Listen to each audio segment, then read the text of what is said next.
நமக்கு எவ்வளோ பிரச்சனை இருந்தாலும் நம்மளே போய் வேணுக்குனே வம்பெடுத்து பிரச்சனை பண்ணாலும் ஒருத்தவங்க மட்டும்தான் நம்ம போய் சொன்ன உடனே டக்குன்னு கேட்பாங்க. அது யாருன்னு கெஸ் பண்ணியிருப்பீங்களா இல்லைன்னு எனக்கு தெரியல. நான் சொல்கிறேன் கேளுங்க. நான் யார் சொல்லுவேன்னா என் அப்பாவை மட்டும்தான் சொல்லுவேன். அம்மாட்ட சொன்னாலும் நீ என்னடி பண்ணன அதை ஃபஸ்ட்டு சொல்லு அப்படின்னு சொல்லிட்டு கேட்க மாட்டாங்க.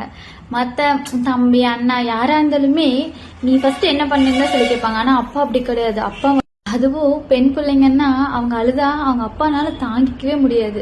பொண்ணுக்கு ஒரு பிரச்சனைனா உடனே கிளம்பி போயிடுவாரு. பொண்ணு மேல தப்பு இருந்தாலும் ஆனா அவங்களதான் திட்டுவாங்க. ஏன் இதை சொல்றேன்னா என் அப்பாவை நான் ரொம்ப மிஸ் பண்றேன்.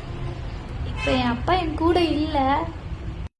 இப்ப என் அப்பாவை நான் ரொம்ப மிஸ் பண்றேன்.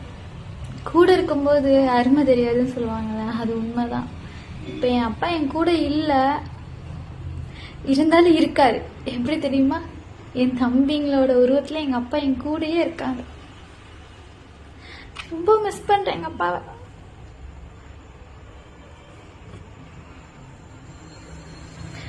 லவ் யூப்பா.